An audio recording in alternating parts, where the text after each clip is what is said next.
sasa. Utakiwa kumkosoa baba yako hata kama amekosea. Unakaa kimya. Sisi ambao tumepita jeshini, ukikuta mtu anakuzidi kete, hata kama amekosea utakiwa kumkosoa. Na mwambia sawa fani. Mkiwa hamjavaa magwanda sasa ndio mnaongea kule chumbani kirafiki. Sio kushambulia. Vinginevyo anaweza kufanyia chochote na ukaharibikiwa. Tunaye daktari hapa ambaye ni katibu wetu wa CPST mkoa wa Mwanza. Ndugu yetu Robert Mundala ni mtu ambaye amekuwa ni kiunganishi kizuri sana kati ya mwili wa Kristo na vyombo vingine mbalimbali vya serikali, na wengi wamefaidika kupitia yeye. Ni vizuri kila mtu akapata heshima yake, kwa sababu kila Mungu amemweka duniani mtu wa kusudi lake, na kwa kufanya hivyo amekuwa msaada sana, amekuwa baraka kwa wengine.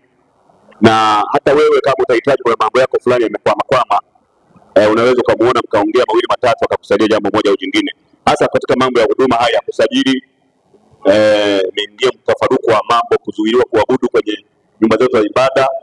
Amekuwa ni msaada mkubwa sana. Sisi tunaojua lazima tuseme ukweli, na mtu wa Mungu ukishindwa kusema ukweli wa mtu, basi wewe unaitwa ni mnafiki. Unasikiliza? Kitu ambacho pia lazima sisi kama watu wa Mungu kituondoke, maana hiyo roho bado inatenda kazi. Inawezekana miongoni mwa watumishi wa Mungu roho ya wivu ni mbaya sana. Mtu anayejua anajua tu, kama hujui basi jifunze kwa kutangulia. Ngoja sura ya Mungu kwa kifupi hapa, Waebrania sura ya 13 mstari wa 7 inasema Waebrania 13 mstari wa 7 Biblia inasema, wakumbukeni wale waliokuwa wakiongoza, waliowaambia neno la Mungu, tena kwa kuchunguza sana mwisho wa mwenendo wao, igeni imani yao. Nchi ya Tanzania hii ina mababa zetu wa kiroho ambao wametufanya sisi tukafika hapa ambapo tumefika sasa hivi. Kuna baba zetu wa kiroho wengine wametangulia mbele za haki kama Dr. Moses Kulola, amekuwa ni baba wa wazazi wengi katika nchi ya Tanzania, na si miongoni mwao ni wajukuu wake. Bwana Yesu asifiwe.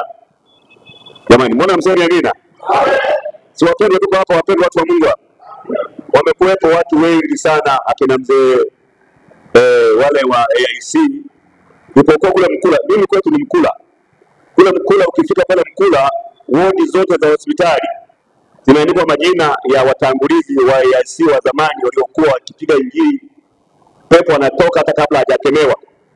Kuna mzee Kitula na wengine siwezi kuwakumbuka majina. Wote hao wametangulia mbele za haki walio wengi. Lakini bado tunao hapa Tanzania ambao bado wapo. Miongoni mwao tusiwataje majina, tunawajua kwa majina. Na ndio tarehe 21 hiyo, pamoja na tuzo ya kuwabariki watu wa Mungu, waimbaji, lakini pia watu wa Mungu ambao wametufanya sisi kupata hizi nafasi za kuimba hizi. Lazima tuwakumbuke kama ni watumishi wa Mungu ambao wameleta matokeo makubwa ya kiroho katika nchi yetu ya Tanzania. Unaposema ni mwimbaji, lazima uwe chini ya uongozi fulani wa kiroho. Niko sawa au unakosea? Ya, lazima. Hakuna mwimbaji ambaye ni tiara inaruka tu hewani bila kuwa chini ya uongozi wa kiroho. Mimi sio mwanafalsafa sana. Mimi ni mtu wa moja kwa moja. Unasikiliza? Mimi sio kindishaji maneno kwamba nazunguka kwa mimi ni moja kwa nini? Viongozi wote ambao mtahudumu siku hiyo kama watoa changamoto kwa ajili ya tuzo mbalimbali na kupokea tuzo, pia tujue sisi kama viongozi wa CPST mkoa wa Mwanza, walezi wa kiroho kwa upande wa makanisa ya Kipentekoste. Mimi kama makamu mwenyekiti wangu ni Askofu Mkumba, mtu wa Mungu mzuri sana, ambaye mara nyingi mimi nimekuwa kama barua kwake, ananiagiza, ananituma nafanya kazi kwa niaba yake. Hata hapa nimemwambia mdogo wangu nenda kaniwakilishe na kuamini. Bwana Yesu asifiwe.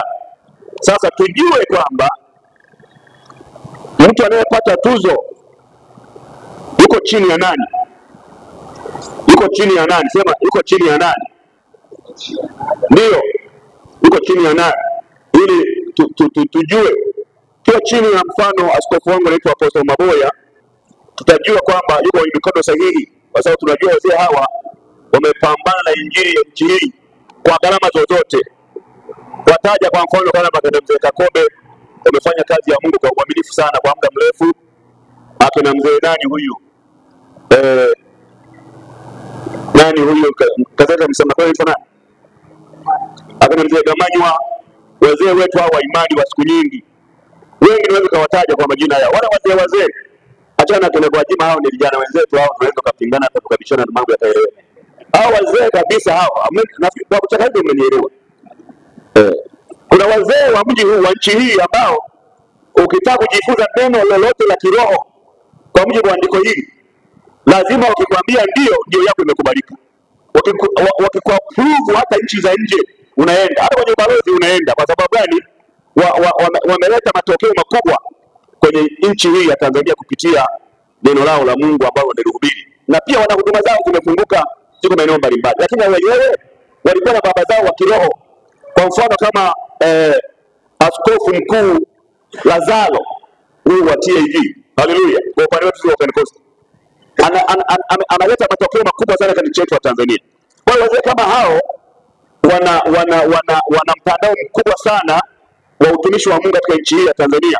Na miongoni mwao sisi tumepata kusimama hata mahali hapa kupitia migongo yao.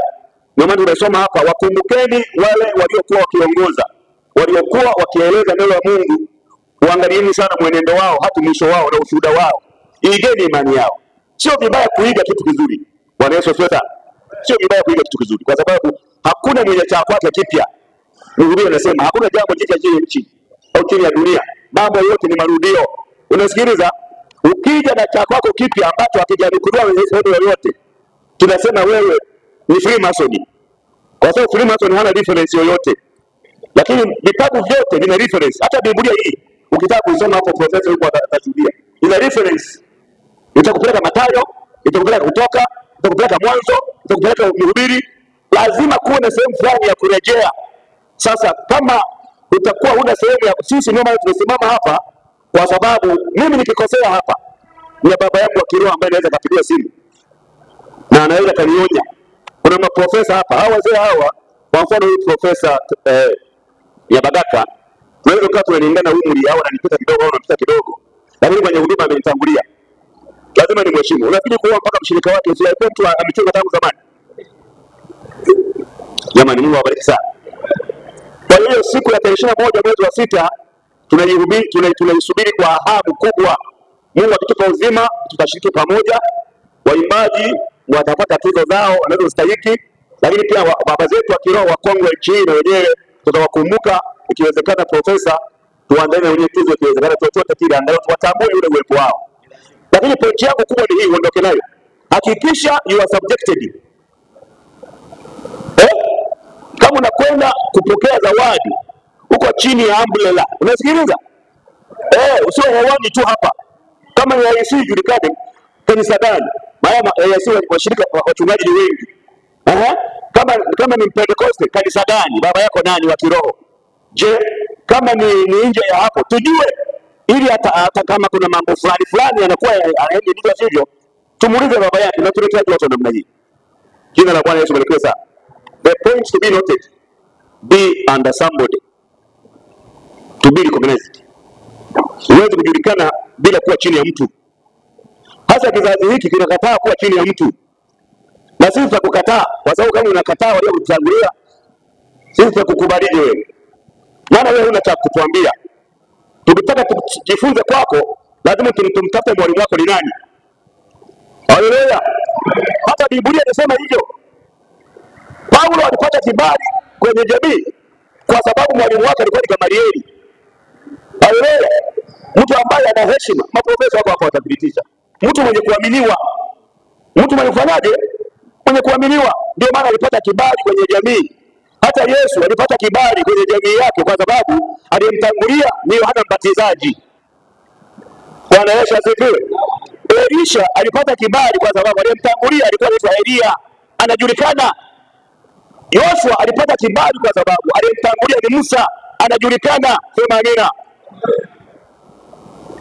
Sasa wewe utatokea tu hewani hapa. Alafu tuzo hiyo hapa kwa kweli mtakuwa mjaitenea hapa. Katibu naomba karibu. Asante sana.